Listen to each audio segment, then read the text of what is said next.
better. This may save my voice as well, just slightly. I left yesterday's presentation feeling just slightly hoarse, trying to communicate in that other room where it was very wide and trying to speak loud for everybody. So we are blessed here with a little bit of modern conveniences. So thank you to the technical staff who are providing that. As we begin our seminar this afternoon, I'd like to pray with you and invite God's presence here with us. So bow your heads with me, will you? Holy God, who are we? Sons of men. But you were mindful of us, you cared for us, and you love us. Today, as we look at this challenging topic, in fact, divisive at times, our prayer is that your spirit of unity would be here, that you would guide, that you would give clarity, and that you would help us to be further empowered to live lives of victory as your children awaiting your Son's return. We pray this in Christ's name. Amen. So our topic today is last generation theology, sometimes known as final generation theology. It is a very broad topic in that it hits or touches upon a lot of different theological motifs. Because of that, it is going to challenge us today, especially in terms of time, but even in terms of understanding, because I will, to some degree, need to be able to refer to a doctrine and not have a lot of time to really develop that doctrine or explain its full connection. So, we live in the 21st century, and that has its advantages. And that is that if you find yourself unsure of a theological term, chances are you may have a smartphone. Just whip it out and type it in. You may not get exactly what you're looking at, but if you probe long enough, chances are you will be able to find some help on these areas, okay? So I apologize that we have a lot of material to cover in a very short amount of time, so I'm going to try to connect a lot of dots. That's really what I'm trying to do here, is connect a lot of dots, because there are so many different pieces of our Christian faith and our Adventist faith that come together in thinking about the end of time. This relates to salvation. It relates to eschatology. It relates to Christology. It relates to hamartiology, or the doctrine of sin. All of these connected together. So, with that, we'll start similarly to where we began yesterday. Yesterday, we asked the question, why does it matter?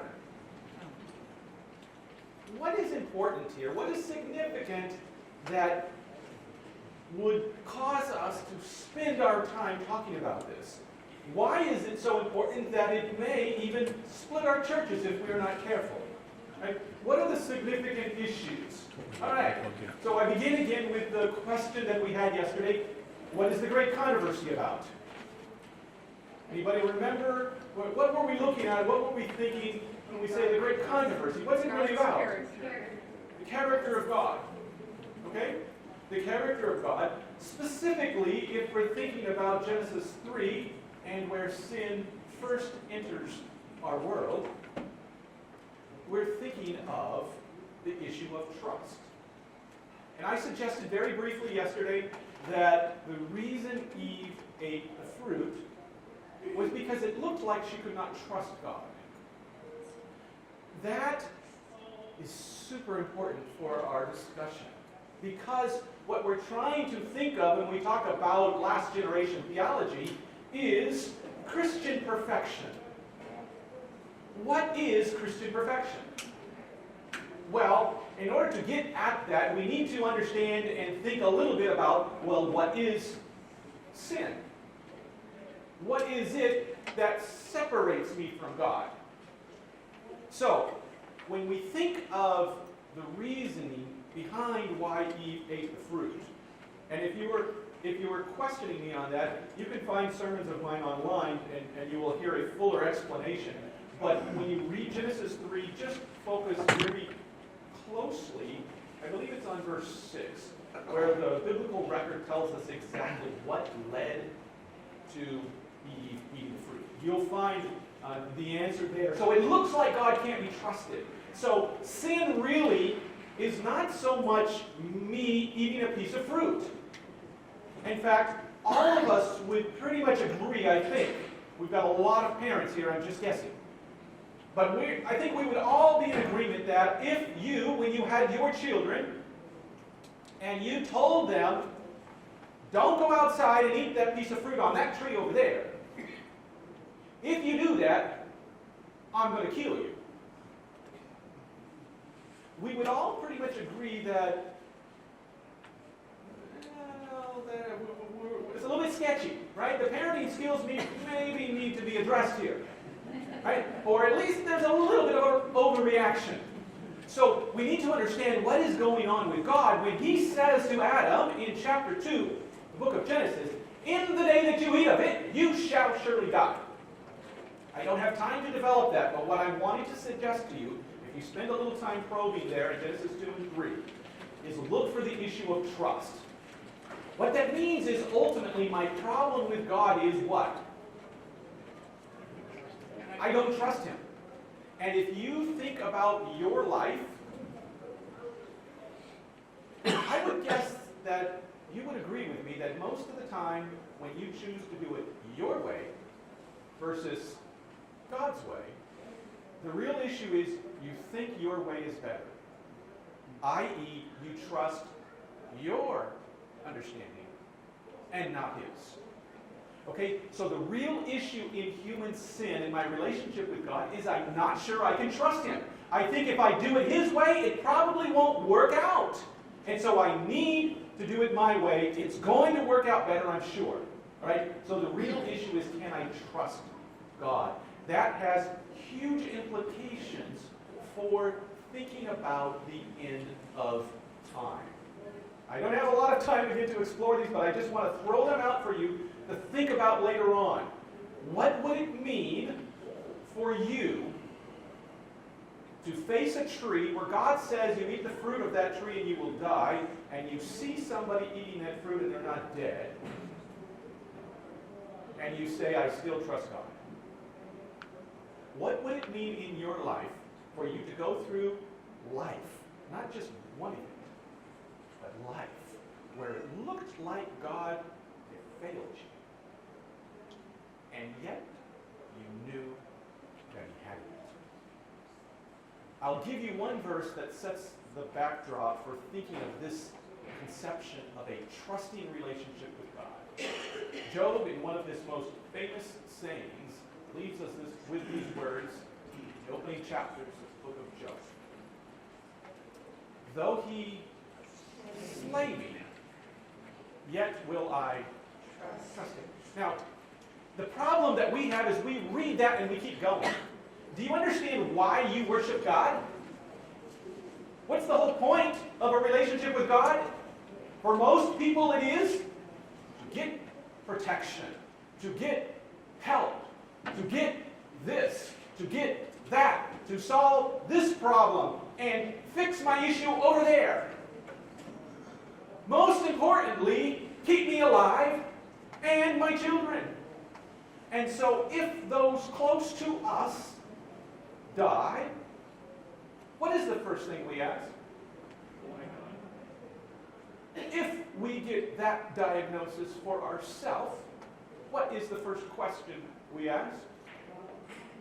The issue is trust.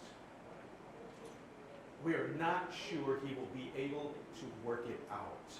What does it mean to live in a world in which it looks like God is not there?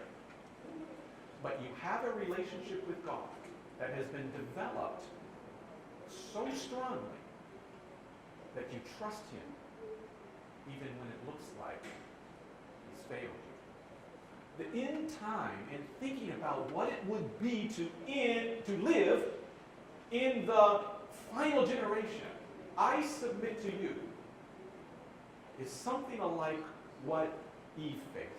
It's something like what Job faced. So often when we think about sin and perfection, we like to define it. And we'll use some good Bible verses to do so. But nevertheless, we will start to define it. And then this is what perfection needs to be. Stop doing this, start doing that, and on the list will go. And as Adventists, we are very good at that. And there's ample biblical motivation for thinking in those terms. But if you don't understand the underlying issue, it will be really easy to say, well, I want to be perfect. I guess I better stop eating cheese. And that's the classic Adventist one. Been around Adventism long enough? I don't need to explain it to you. You know exactly what I'm talking about. The problem is, lots of people today, they're vegan. You can go down to the restaurant and say, I'm a vegan, and they'll actually know what you're talking about. I know just by looking at those of you here with me that you well remember what it was like when I was a child. When if you said you were vegan, they didn't even know what you said. Even vegetarian, they didn't know what that was. Right? You couldn't hardly go out to eat. Okay? And I grew up in California. So, my point is, stop eating cheese may be helpful, but it may actually have no connection at all with your spiritual life. There are lots of things that you can do that have nothing to do with your spirituality. So, I want you to think clearly about what we mean when we think about sin. Sin really is my lack of trust of God. Perfection then means what? I trust God in everything. Right? We have to have that understanding of sin, or we're going to be challenged in thinking about perfection. All right, so 2 key theological divides. I've already started to address one of them, what is sin?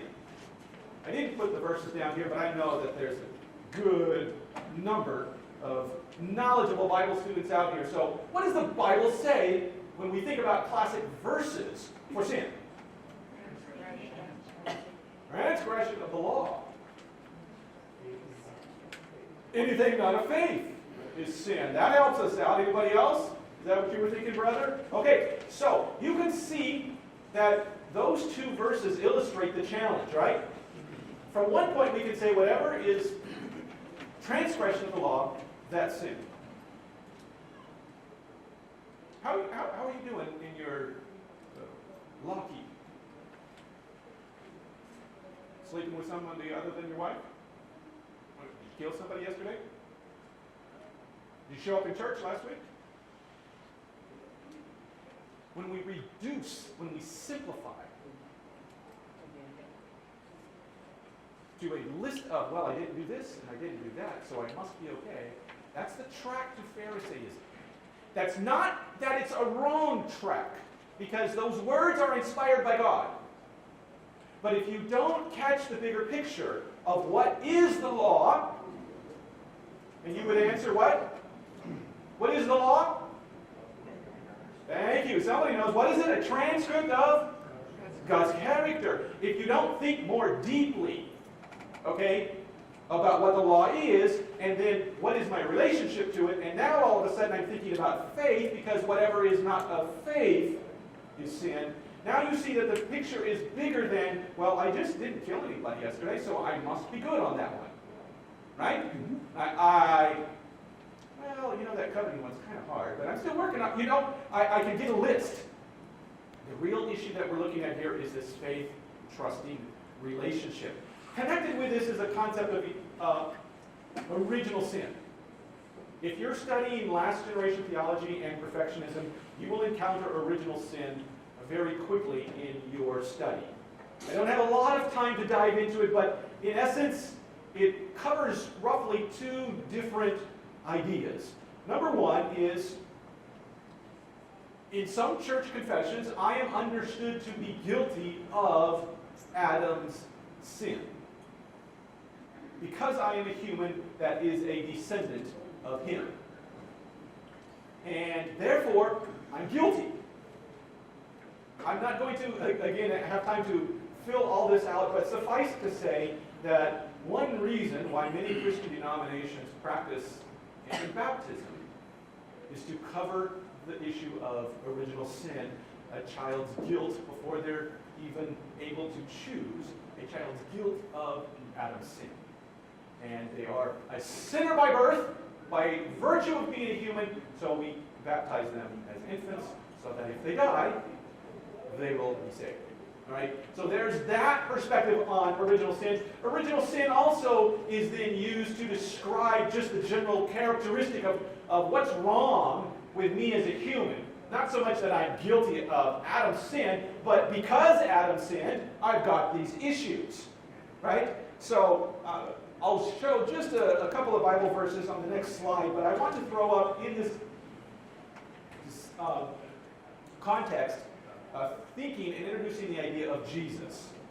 Because in this discussion, Jesus becomes very, very important. When we think about perfection and some of the controversies that we've had, well, Jesus was perfect, wasn't he? Does the Bible not say? Yet, without sin. Right? So, it says that about Jesus. Well, how is it that Jesus was without sin?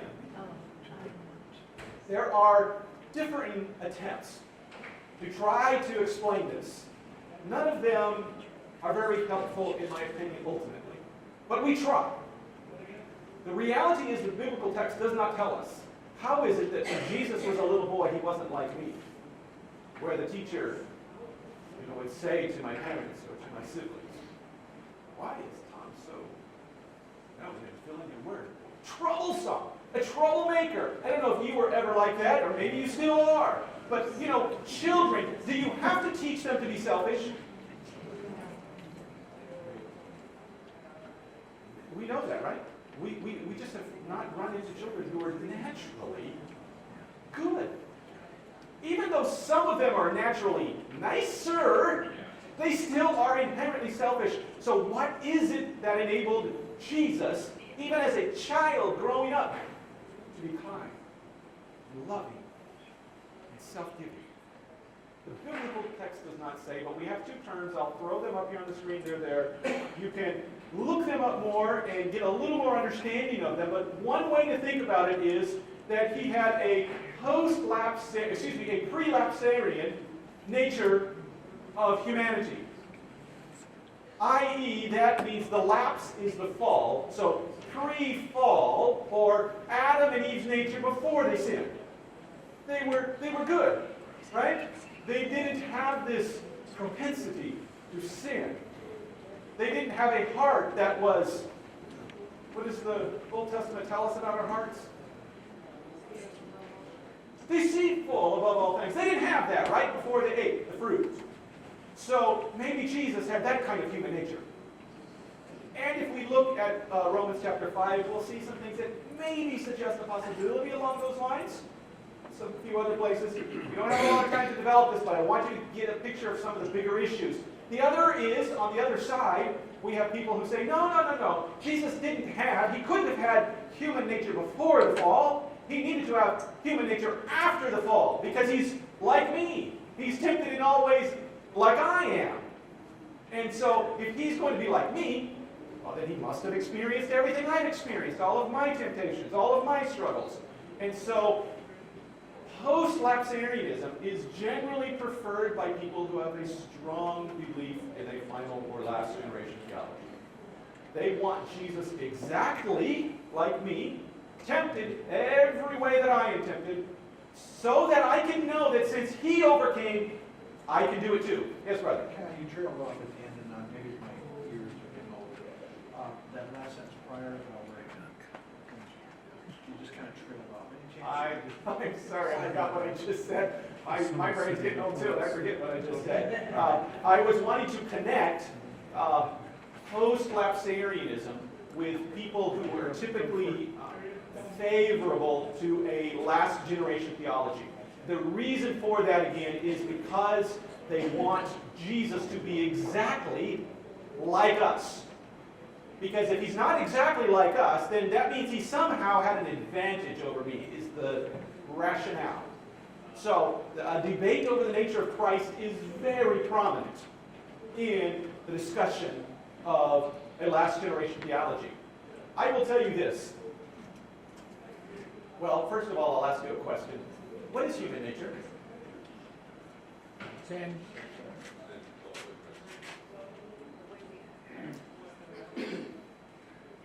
Remember, we're Adventists, so we don't believe so much in a soul. So push yourself to think a little bit physiologically, maybe even biologically.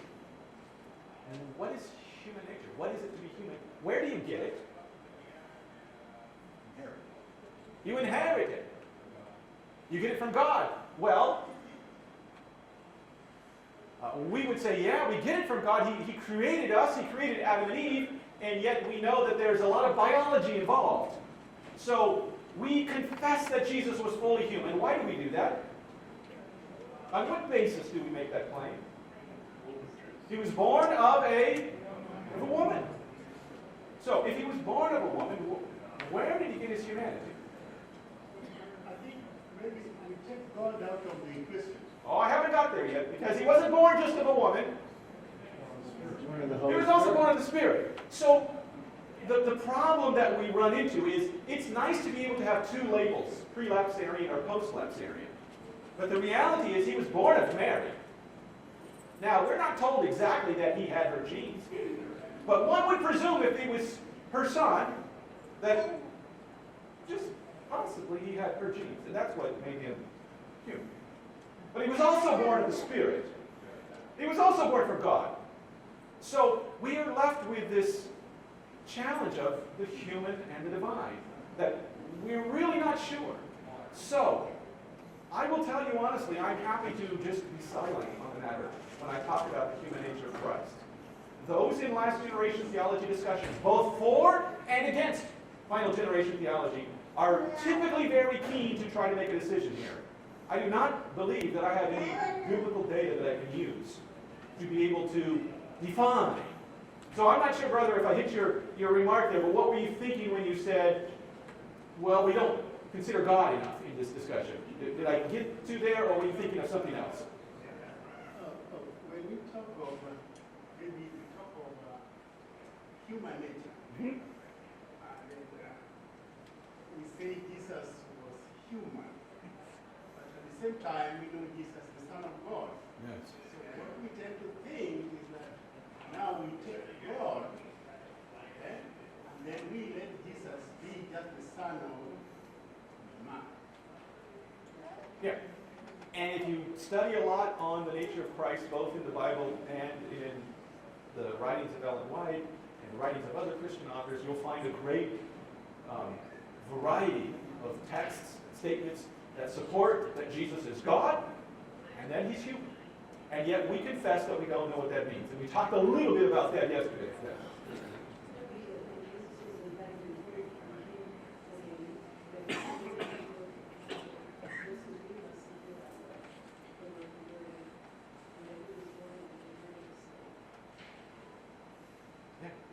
We're not quite sure what Bible verse we would say to give that picture, but there,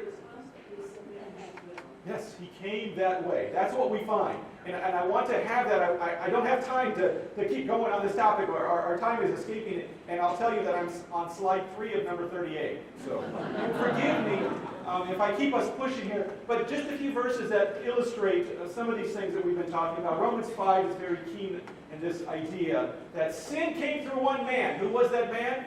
Adam. And salvation comes through one man.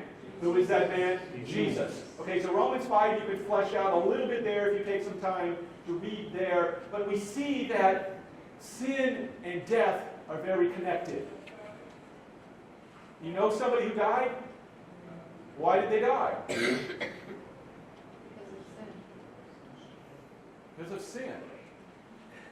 We could spend a lot of time talking about that, but I don't have time. Think about that. It's a great connections there between sin and death. It's a big reason why Adventists have real concerns about evolution. The idea that death would come without sin. In this topic, another really big issue that are big verse or set of verses that deals with the sin issue is Romans chapter 7. And here, Paul clearly lays out a picture of sin, in which he says ultimately, I do what I don't want to do. And I don't do what I want to do. Right? I am flip-flopped. I want to do good, and yet I don't. I don't want to do evil, and yet I do. Right? And he ends up with this almost expression of, who will deliver me? I'm a wretched man. What can I do? In our context of thinking about perfection, what is debated in this verse, or in these verses, is, was Paul talking about himself before he was converted, or after he was converted? I hear multiple afters, and I would agree with you, and I could explain why. And that is because I would say that for the unconverted person, do they want to do good? What does Paul say about us? The Bible says we're at enmity, we're at war with God, right? So I would suggest that Paul is describing the life of a Christian. Okay? Now, he doesn't leave us here. And if you're in despair like Paul is, then start reading chapter 8. I don't have time to go there, but you'll see chapter 8 is a wonderful exploration of salvation by God through Jesus Christ. Okay? So he doesn't leave us here in despair. But I, for my part, would say, I don't know too many people who are pagans and who say, you know what? I wish I was good. Right? The reason you choose to do bad is what? You want to, before you have experienced conversion. The conversion transforms your desires, and now all of a sudden you can sympathize with Paul and like, oh God, I want to follow your law. I want to experience goodness. I don't want to have this sin that is invading me, right? It's when you have that kind of conflict that you know what Paul's talking about. And that's the life of the Christian. Part of it. And that's what we want to talk about today. That's leading us there. So while these verses are fought about, again, when thinking about perfection and a last generation theology, well, was this Paul before or after his conversion? I think I would say they're after his conversion, but he doesn't leave us there. Okay? And this is the reality of the Christian life that we experience. We hear the gospel, and we are attracted to it. And we say, God, save me. And we may get baptized and start following Jesus. And yet we have this internal struggle in our hearts that is very real, where, as Paul says, my body compels me to do what I don't want to do. So how do we start putting all of these pieces together is going to be our challenge. I want to begin with a very clear understanding of the Bible. We're talking about this. The Bible has a very unimpeachable call to perfection. You cannot get around it. I don't care where your stance is on a last generation theology, we are in this mess because two people went and ate one piece of fruit. So if you think that it's fine to take your sin to heaven, I'm just afraid to disappoint you. What does Jesus say? Jesus has the classic words himself. Right? I'll just jump right to the bottom. The previous verses are really good, and look at those later. But verse 48 of chapter 5, the opening chapter of the Sermon on the Mount, Jesus says simply these words, be perfect, just like your Father is perfect. That is the call to the Christian. The challenge again comes to think, well, what does it mean to be perfect? What is the process by which one becomes perfect? And how does that relate to the end? What's the eschatological significance of perfection? And what is my role in this? Okay, so Jesus calls us very clearly to perfection. He's not the only one. We could look all throughout the Bible, and it's very abundantly clear. Now to him who is able to keep you from stumbling, to present you faultless. To present you faultless before the presence of his glory. Paul, 1 Corinthians, or do you not know that the unrighteous will not inherit the kingdom? Do not be deceived. Sexually immoral, idolaters, adulterers, nor men who practice homosexuality, thieves, the greedy, the drunkards, the revilers, the swindlers. They're not there. Some of you were such as that. That you were washed, you were sanctified. So, I don't care if you're talking about Jesus, Paul, we could keep going. All right? There is just a very clear call. Paul, again, in the book of Galatians, which is a wonderful book on the freedom from the law. Right? When you're feeling down, read Galatians. Paul will inspire you. He will give you hope when you think you have none. But even there, tucked away in chapter 5, where I say, walk by the Spirit, don't gratify the desires of the flesh, for the desires of the flesh are against the Spirit, the desires of the Spirit are against the flesh. They're opposed. If you're led by the Spirit, you're not under law. Now, what are those works of the flesh? And he goes on and gives the same list. Right? He says, you just can't go there. Right? You're free from the law, so you can't do that. So we have these strong calls. Please do not misunderstand the Bible.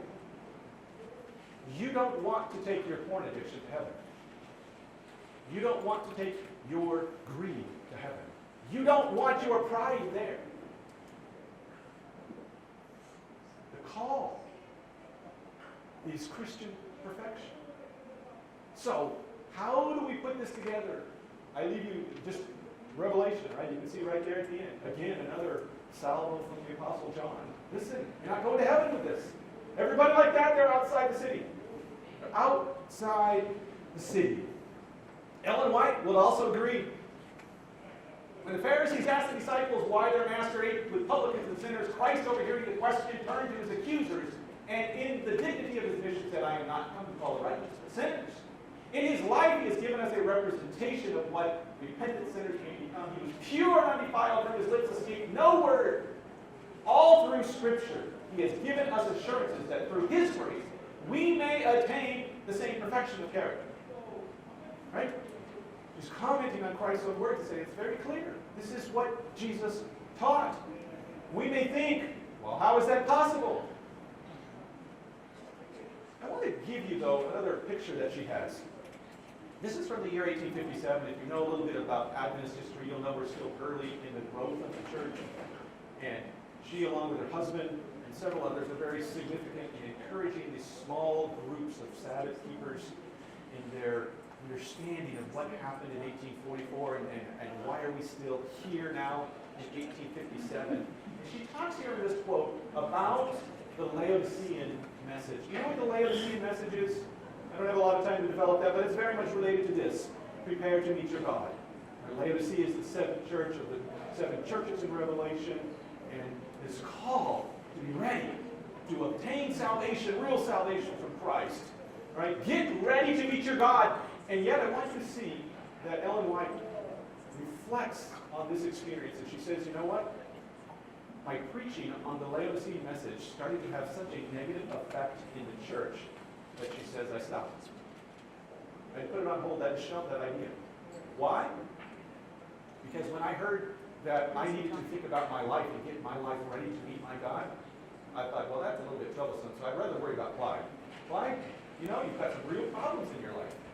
You know? And I start picking on everybody else, and I start saying, well, you guys aren't ready for Jesus to come. Who cares about myself, right? I started to use it to attack others. And Ellen White said, she had to stop. Because the Laodicean message, she says, was for you to look at your life and think, how is Christ the center of your life? But people were just so enamored with looking at everybody else's life that she stopped preaching it. That's an amazing thing. Where she would say, the truth is doing more harm.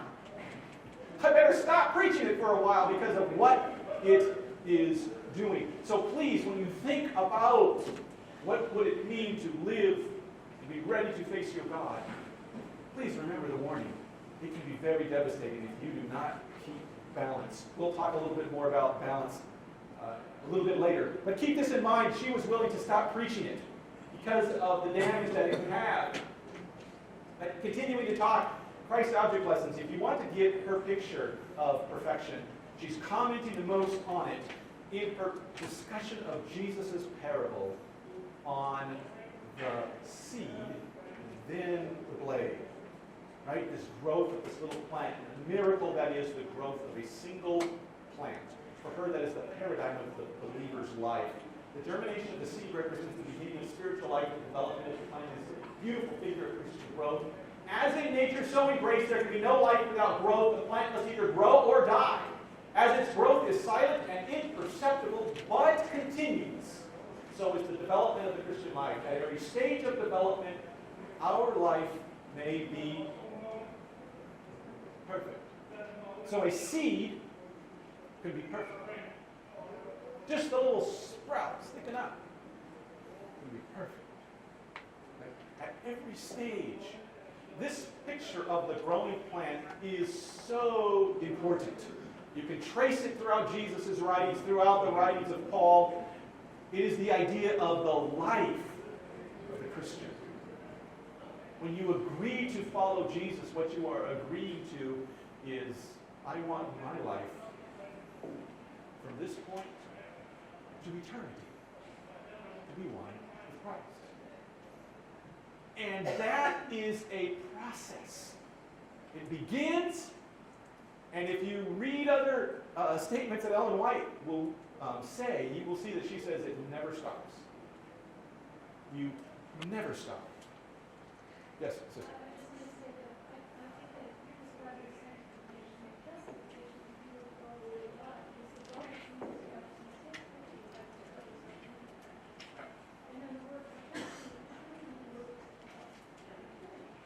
Yes, the word perfection does, in the Greek, if you were looking at it there, means completeness.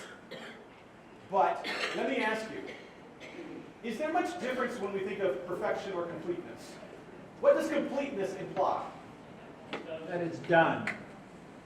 Yeah, so you're right. I'm speaking a little bit about sanctification.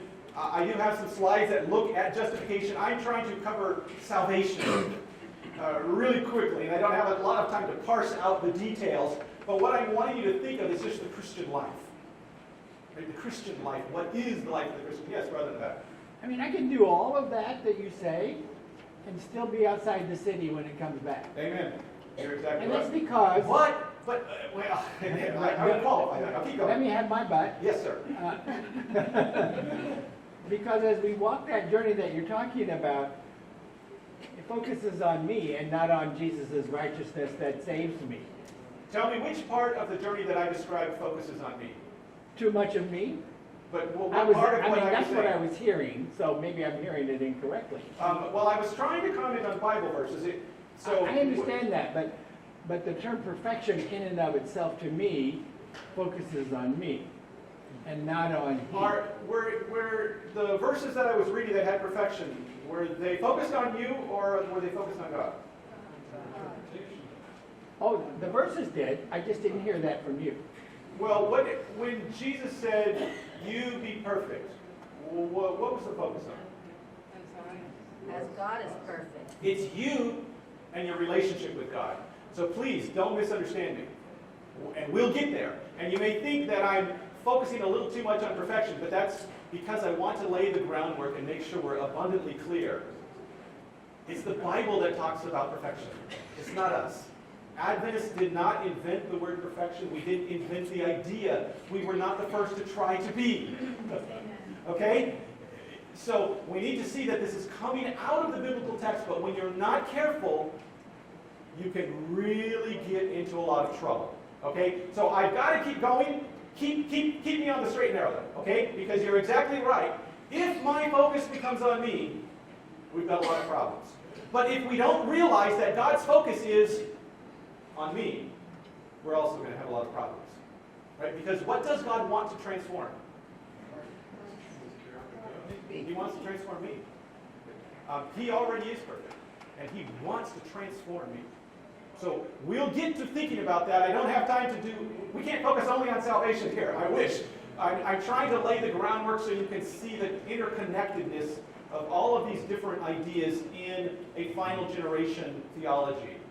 Okay? And why ultimately I would say it's a real challenge to our church and has done a lot of destruction. Okay? But I'll get out of the perfection mode. I don't want to leave you in despair. But I want you to see that these verses are there. Okay? And that's God's call because He wants to change us. I'm going to skip this one. It'll depress you. I better skip that one too. I got to make some headway here.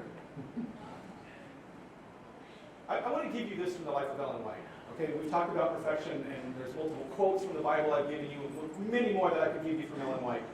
I want you to see a personal reflection of this woman as an elderly lady, knowingly facing her own death after having given her life, preached truth of Jesus' soon coming. This is an interview that was recorded by her son, and it was published in the Pacific Union Recorder. You'll notice the date, April 29. Does anybody know when Ellen White died? July 16th, Of what year? 1915. All right, this is just a few months prior to her death. Okay? She has this reflections that she shares with her son, and I just love them. Sunday morning, April 18th, this is Billy writing. Mother was sitting in her big bay window with a copy of Desire Pages. I sat down beside her and spoke of the precious truths which the book contained, and of the good being accomplished by it and her other books in bringing souls to Christ. I told her that her books are circulated more and more. To this she replied, keep it up, don't be discouraged. Do what you know to be right, though others may object. I want the truth to stand out. I get terribly tired of non-entities. Let us not serve the devil. And then she continues, I do not say that I am perfect. But what? I'm not trying to be. I do not expect others to be perfect. And if I could not associate with my brothers and sisters who are not perfect, I do not know what I should do. Right? I try to treat the matter the best that I can, and I'm thankful that I have a spirit of uplifting and not a spirit of crushing down. Yes, I'm going to make that appear just as much as possible. No one is, what did she say? Okay? So as much as she will write a calling to be perfect, as much as she is reflecting Christ's call to be perfect, she recognizes a fundamental tension with that. Okay? And then she writes, nobody is perfect. I have a great quote where she describes to a spouse, she tells him, don't look to your spouse as to be perfect. Right? Now, if she's writing all of these calls to perfection, why would she not say, well, I'm perfect now. I'm almost ready to die. I've got it made. And you know what? I'm sick and tired of hanging out with these other imperfect people. That's not what she says. She says, I don't look at myself as imperfect. And I don't say that I can't associate with people who are not. But that doesn't change the fact that she calls us, that she's reflecting the biblical text. Yes? That's another thing that we can reflect on. She has a lot to say. Paul will say some similar things in the biblical text. And I hope to make it there. Yeah, very clearly. The Bible is very clear. You never say of yourself you're perfect. No man is perfect. Ellen White will reflect the same thing. That doesn't change the call. Right? Therein is the tension. I mentioned that Adventists didn't come up with this idea of perfection. In the early church, once we get into the 3rd and 4th centuries, there is a big movement. Anthony the Great, he was one of the first monks. I just throw him out there for you to know a little bit. You can do a little research online if you're interested in it. Anthony was very interested in being perfect. And he understood perfect to mean, well, I need to just do a bunch of certain things, and if I do enough of these things, then I can say that I'm perfect. That was his definition. I have this up there. He heard a Sunday sermon stating that perfection could be achieved by selling all of one's possessions. Is that in the Bible? You want to go to heaven? You want to be perfect? What does Jesus tell the man? All right. So now, was that focusing on that man? Was that something he was supposed to do? Yeah. We could talk a lot about that. It didn't save him. Well, but Jesus says, if you want to be perfect, this is what you do. So I would agree that's not what saved him. But yet Jesus laid it out for him to do. And so this man here in the late 3rd century, he decides he's going to do that. So he has an inheritance. His parents have passed away. He has a young sister that he's taken care of. He's about 19, 20 years old. And he sells everything except leaves a small amount to take care of his young sister. And then he goes out into the desert. Why is he going to the desert? Yeah. The idea is if we go to the desert, we can get away from temptation. Because if we want to be perfect, we need to get away from temptation. And all the lusts of the world are in the city. So he fled out into the desert to escape temptation. Of course, he didn't really reflect on the fact that when God led the Israelites out of Egypt, he led them in the desert for what purpose? To develop that trust in him. So Jesus, when he begins his ministry, he is baptized, just as the Israelites were in the Red Sea. And where does the Holy Spirit lead Jesus? For 40 days out into the wilderness to be tempted. So his idea was I would escape to the wilderness so I wouldn't be tempted because I want to be perfect. I want to perfectly follow. I see a hand back here somewhere. Yes? I just want to say that perfection, if you take that, you would be hard on yourself. Listen, I want to be perfect in my intent to love Jesus and his robe of righteousness. If you take perfection as per se, as you're saying, that's the hardest monkey you can put on your back. And there's not one person perfect. And the text says, be ye perfect as your Father is. Give me a break. There's nobody perfect like your Father. That means intent. In your desire to do right with Christ's robe of righteousness is where that's going. I've never met one person perfect. It is impossible. What I'm wanting to lay out for you here is a picture of last generation theology. Please don't have in your mind right now, this guy's a heretic. He doesn't know Jesus, and he's teaching at our college. Well, maybe you need to give us a definition of last generation, because I didn't understand that. Okay, well, we're getting there really quick but I was trying to lay the groundwork in the theological pieces. The basic definition of last generation theology is this. Before Jesus can come, and actually in order for Jesus to come, his saints must be sinless. In order to vindicate his character, and when they are sinless, then Jesus can come. And until that point, we're in a waiting game. So the emphasis is really on our performance. And have we succeeded in getting sin out of our lives? Now, I know, Rich, we could redefine it, so please don't take me to task. We'll talk on Sabbath. But I got to keep going, guys. We're never going to get there. Yes, brother. But we cannot focus on becoming perfect. Hallelujah. Hallelujah. I love your statement there, brother. I'm not trying to tell you my belief, okay? I'm trying to get you to understand what is very common in groups of people who focus on a last generation theology. Okay? This idea that Jesus will come when I get perfect. You can define perfection however you want, and there is a little bit of variety in the last generation theology movement on the definition, but nevertheless it does, in a very real way, focus on the individual's ability to get sin out of their life. Okay? So, I showed you one with the early Christian asceticism, very common, the Desert Fathers. They loved to go out in the desert to escape sin so they could be perfect. That track has appeared in various ways throughout the history of Christianity. John Wesley, and his brother Charles, who was the hymn writer, founded the Methodist Church.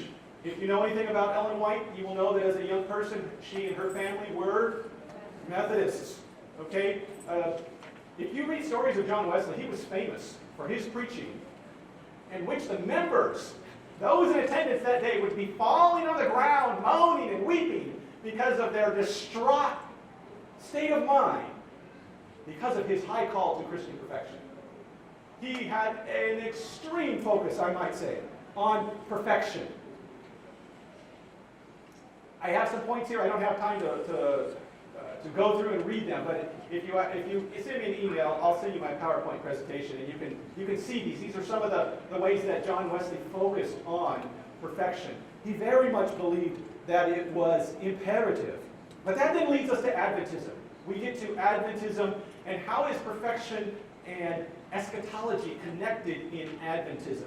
I've got a couple of ideas up on the screen. The Great Disappointment. Jesus didn't come. 1844. They expected him to come, but he didn't. There had been a focus on the sanctuary. William Miller had interpreted the sanctuary to be the earth, but the early Adventists started to see, well, it must be the sanctuary in heaven that needed to be cleansed. And so we start to couple the idea of the sanctuary with an investigative judgment. And so if you've been an Adventist very long, you know a whole lot about the investigative judgment. Right? And who is being investigated? And how do I know if I pass? You don't. Yeah, we've had some struggles as a church, right? And if you've been through much of the church, you know that we have not always articulated this well. But nevertheless, through this challenge of saying the sanctuary is connected with Jesus' coming, and oh, by the way, after a few years, we got the Sabbath. And we connected these ideas of the second coming with a sanctuary that is cleansed with the Sabbath. And we started preaching, hey, the Sabbath is important. It's important, if you're living to see Jesus come, that you keep the Sabbath. Well, once you start doing that for very long, you realize the Sabbath is just another symbol of following God's law in its entirety. So we said the law now is for us. Right? We are obligated to keep God's law. He says to worship on Sabbath, so we worship on Sabbath. Why? Because we are following what God said. Right? So we started to connect these ideas. The law with the sanctuary with the second coming.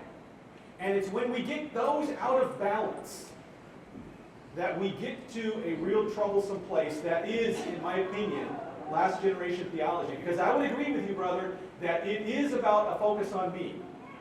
Now, what is the balance that we need to seek to in order to be authentic and not have to set aside biblical verses? And not have to set aside statements from the spirit of prophecy? How do we put these into some sort of balance? That's what we have to start to think about. But nevertheless, we still have this vision. And there is a statement that Ellen White makes that is probably the most classic statement, so I wanted to have it here so you would know it. When you're talking with people who are thinking about a last generation, this is the one statement. It again comes from that same parable that I was talking with you about from Christ's Object Lessons, that is the parable of the seed and the blade. And when the character of Christ shall be perfectly reproduced in his people, then he will come to claim them as his own.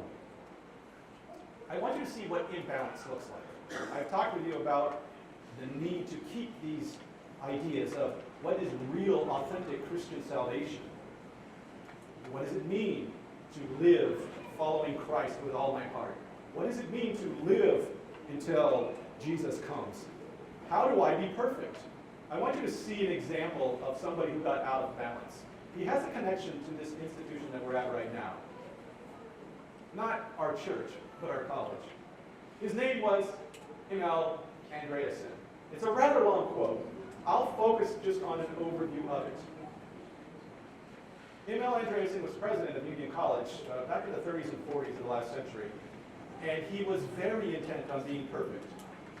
In fact, in many ways, some would consider him the father of the last generation theology movement. He was so concerned with being perfect that he started to focus very closely on his diet. And if you read through while I'm talking here, you can read in his own words how he says that he got to the point where he pretty much just ate granola and drank water. And when he realized he was doing that 3 times a day and he was only supposed to do it 2, he cut it back to just having granola and water 2 times a day. And he did that for the better part of 10 years. And in the end, he realized that maybe he hadn't been interpreting some of these things in the right way. Okay? the need to keep things in balance, to keep things in order, is so important. You see, if you say that you believe Ellen White is inspired, then how do you accept her statement? When the character of Christ is perfectly revealed. Right? You have to have an understanding of how you keep that in balance. When Jesus says, "Be ye perfect, like your Father is in heaven is perfect," how do you keep that in balance? Okay? And so that's where I'm wanting, in our last 20, 30 minutes or so here, to try to see. But I said Emil Andreasen was in many ways the father of last generation theology in Adventism. He was connecting these dots that Christ's character, God's character, needed to be vindicated by us through our perfection, and then Jesus would come. All right, that's the basic premise of the last generation theology. It was picked up by Herb Douglas, and those of you who are a little longer in the church will recognize that name. Pastor Douglas passed away several years ago, but he also was very keen on preaching this and sharing this. And still today, Dennis Prevey, if you jump online, you can find works that he puts out, and he'll be happy to come and do a seminar in your church if you like, and encourage you on getting perfect so Jesus can come. Okay? So we have a long history in Adventism that focuses on this. And it's connected in many ways with that and similar statements that Ellen White made and Jesus' own call. I want you to see just the flavor of Pastor Douglas's ideas here. And I'll point out why I have a little bit of struggle with him, where I think he's getting out of balance. Although Jesus proved that God asked nothing more from his creation than what he would do for his creation, that God was fair, loving, and just, that man on earth in his fallen condition could live as God wills, he now must wait for his church to prove that all of these statements are more than theological assertions. So that's the basic premise of a last generation theology. Jesus did it. He proved that God was good and just. And now we're all sitting around waiting on us. And when we can prove this as well, then Jesus can come through. In this style of thinking, we are actually now in a waiting game. I have actually talked with people. I have friends who are very much a part of this movement. And they had actually said, yeah, well, God's done everything he can. Right? There's nothing left for him to do. So it's all on us. And if we ever get it in our mind to get with the program, then Jesus can actually come. For me, that idea is extremely dangerous. Extremely dangerous. It means that we're going to be better than the people before us. It has a high degree of pride associated with it. And people who get attracted to this movement can find themselves dealing with this. I know people who have famously declared that they would be the first perfect person. I know Adventist theologians who have gone through stages like this. I had a student here at Union College, and in his initial greeting to me, the young man who loves Jesus with all his heart, and yet the first thing he said to me was, "Man, I just can't wait to be perfect." And I thought, well, okay, this is going to be a struggle. Why? Because we all know. We look at our own lives, right? We stand here nice and clothed and reading our Bibles, and we pretend that we're good.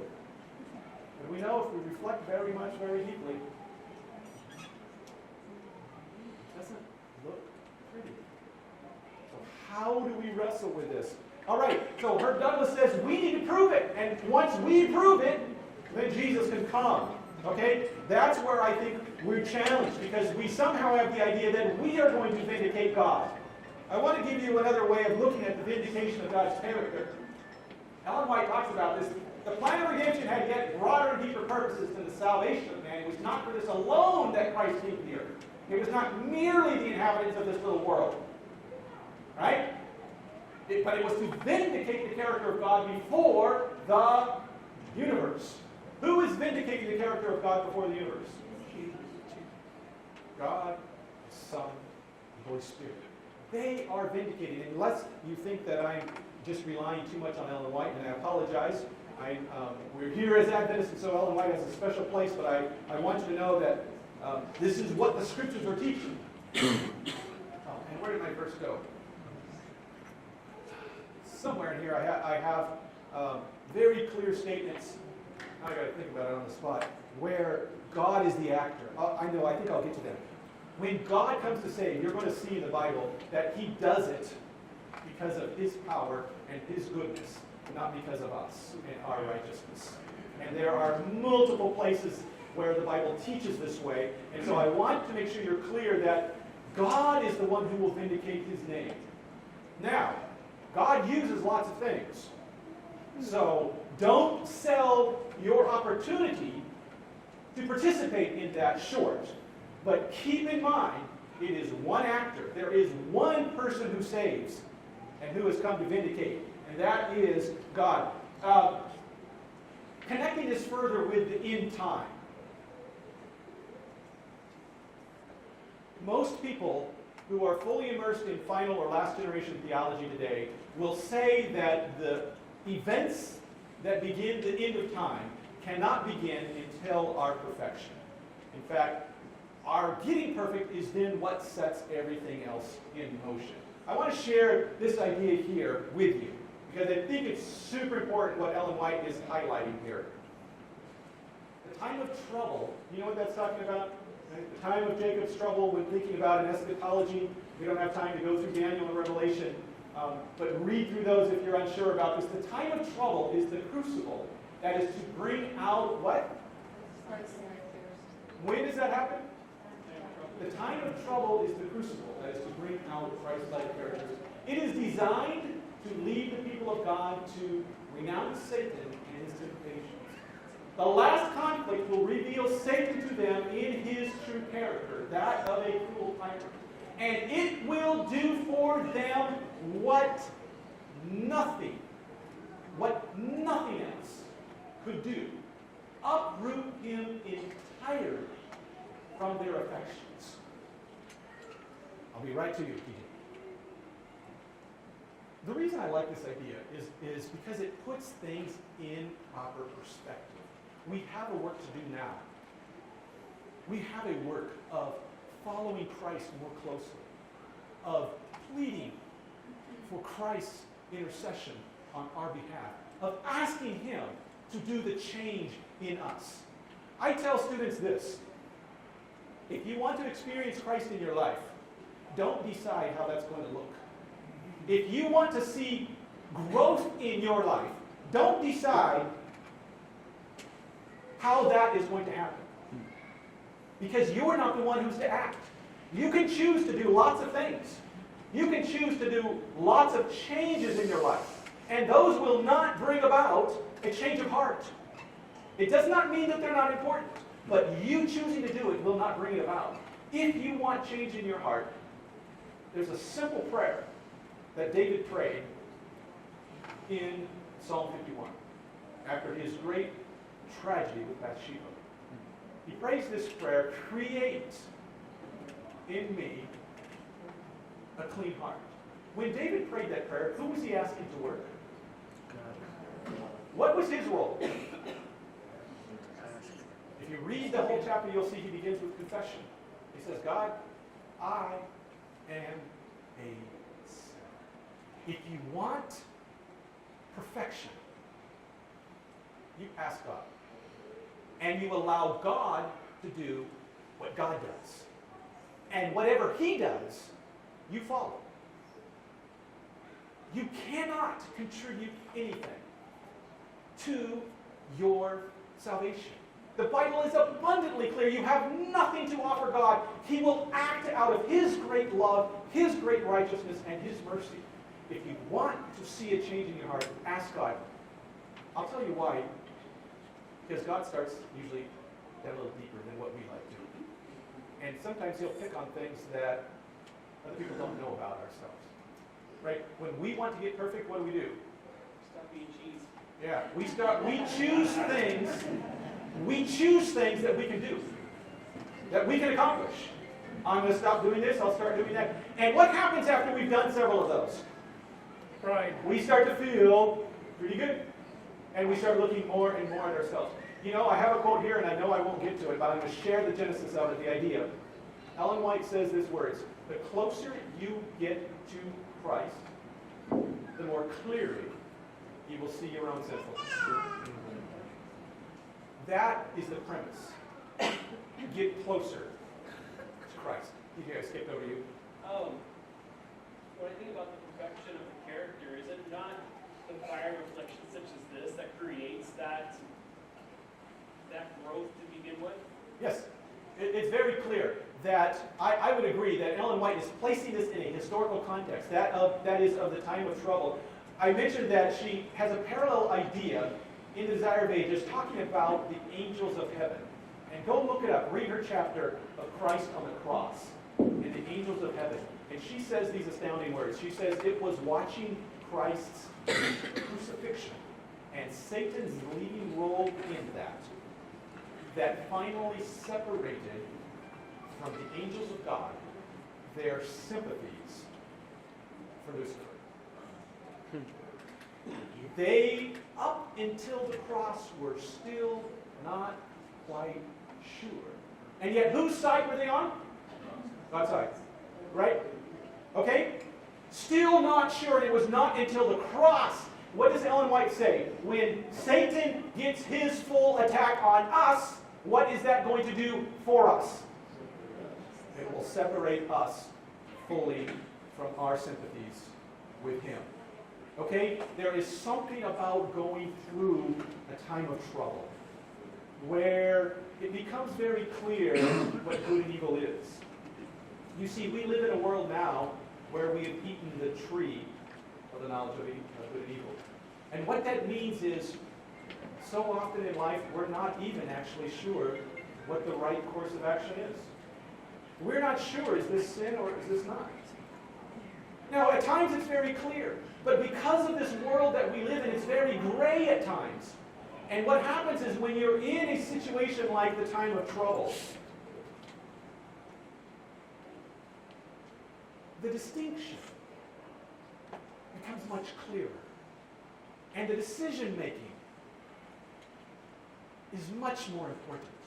Brother Hal, yes. If you lived in Paradise, California, you got your house burned, or if you lived in Linwood, Kansas, or if you were a farmer through 3 generations, had everything wiped out, that crucible would change you, and you get your priorities in order in a real hurry. Yeah, you're exactly right. You're talking about situations like fire in California. I had a cousin and his family and an aunt and uncle and their family who both lost their homes there in Paradise. Yeah, things change radically when you're in the crucible. And that's what Ellen White is talking about. And I want to be able to tie in another point here. That's another very significant concept in this whole discussion. And that is the time without a mediator. Have you heard of that? I remember sitting in an Adventist seminary listening to a lecturer, and there was a student there who himself was not an Adventist. And the question that he had was, what's up with you Adventists in a time without a mediator? You really think you're going to be like that? What is that? What are we supposed to understand? Right? How is that to happen? I would say that you need to have that expression that Ellen White has, and I have it here in a slide here coming up, but I just don't have time to go through them all. You need to keep that in place in the context, the historical context of what we have described here. That is, you have a time of trouble, such as the world has never known. Such as Matthew describes that if God did not cut it short, what would happen to the elect? They would lose their faith. They would lose it. But for the sake of the elect, he has to cut it short. Right? Because they even could be deceived. Right? So don't ever think that you are ready to go on your own. Right? Even the very elect. Jesus says the time has to be cut short. Otherwise, they would be deceived too. Right? But when you're going through that crucible, and God's Holy Spirit has been poured out, as Joel says, in a way that is unimaginable. And the distinction between right and wrong becomes crystal clear. You have one choice to make. When you trust God with everything, It will be a crucible. It will be a time of trouble such as never has been. Those words should scare you if you're thinking on your own terms. Do you know how bad we are as humans? Do you know how cruel we can be? We can be really good at being really bad.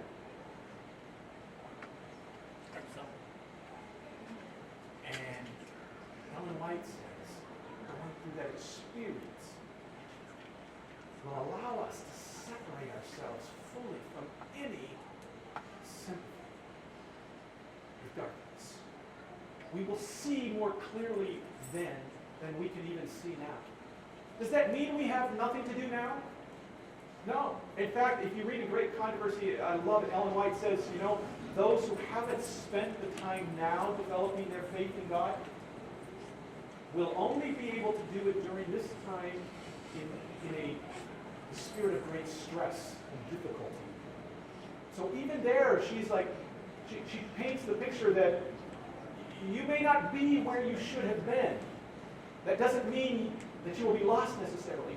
But those lessons you could have learned now, you will need to learn then, and they will be much more difficult.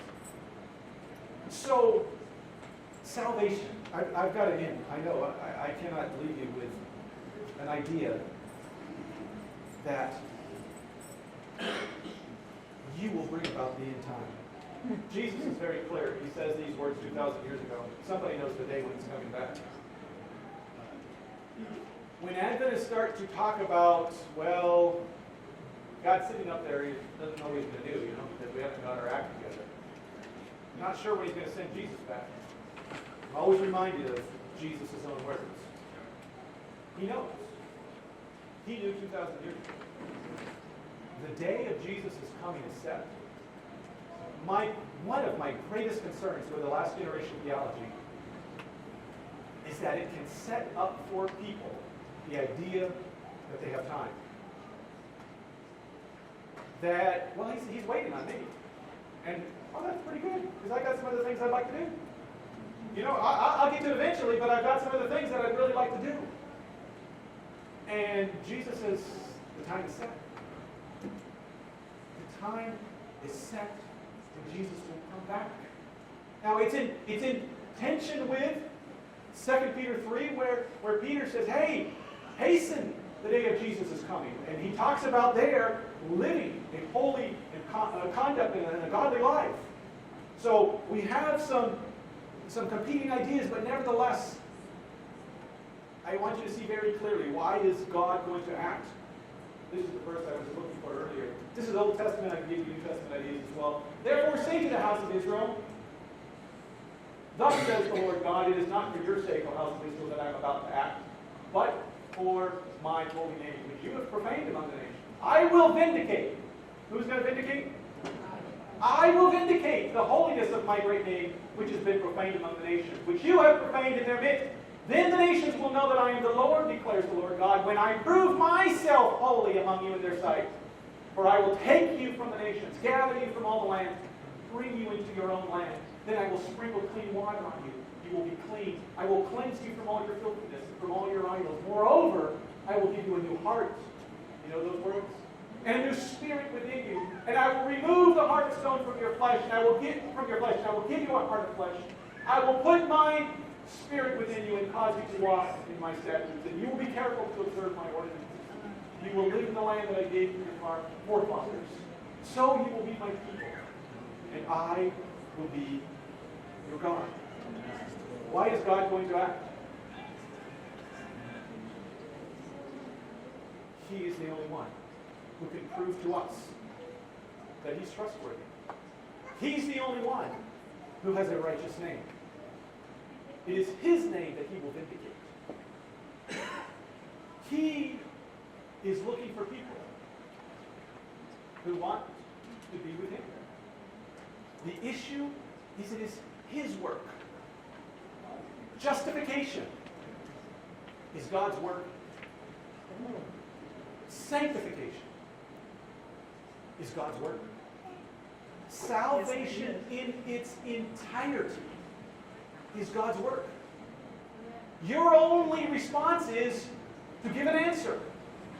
What do you want? Do you want to be like God?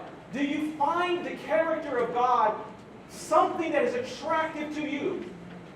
Do you want to give your life for somebody else? Do you want to put somebody else's career in front of your own?